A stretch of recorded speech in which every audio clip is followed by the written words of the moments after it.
कोकरेल नदी जो कभी एक नदी हुआ करती थी, आज से 50 साल पहले कोकरेल से एक नदी निकलती हुई गोमती नदी में मिलती थी।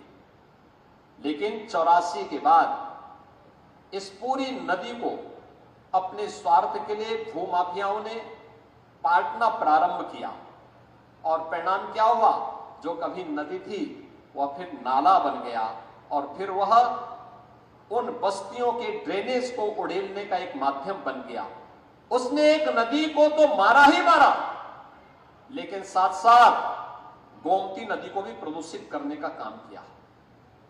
जिस नदी संस्कृति के ऊपर मानवीय सभ्यता बसी हुई है, उसको नष्ट कर दिया गया, समाप्त कर दिया गया। गोमती नदी लखनऊ में आकर के कितनी काली हो गई है, किस प्रकार की स्थिति को पहुंच चुकी है। क्या इस पाप से हम कभी वंचित रह पाएंगे जो यहां पर हुआ? और इसीलिए सरकार ने तय किया कि लखनऊ में आने वाले कोई भी अतिथियों, कोई भी पर्यटक हो, लखनऊ वासियों के लिए भी, प्रदेश वासियों के लिए भी हम कोकरेल में एक नाइट सफारी की स्थापना करेंगे।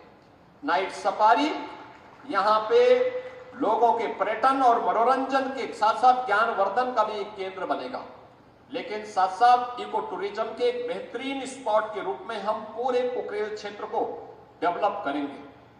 और उसी क्रम में आपने देखा होगा इस क्षेत्र में जो अतिक्रमण था, उस अतिक्रमण को हटा करके जिन लोगों ने यहां पर रजिस्ट्री की थी, उन लोगों को जिनके पास आवास नहीं थे उनको आवास उपलब्ध कराए गए। ऐसे 2100 परिवारों को भी एक एक आवास उपलब्ध करवाने का कार्य एलडीए ने प्रशासन की मदद से यहां पर संपन्न किया, उनको व्यवस्थित पुनर्वास हुआ।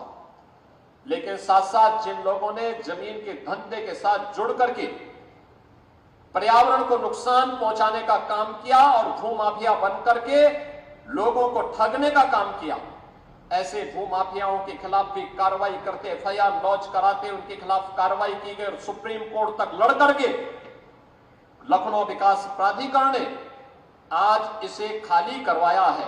और खाली करवाने के बाद जहां पहले अकबर नगर के नाम पर यहां पे पॉल्यूशन का एक माध्यम बना हुआ था, आज वहां पर भगवान श्री राम के छोटे भाई लक्ष्मण जी के नाम पे सौमित्र वन का आज यहां पर गठन हुआ है।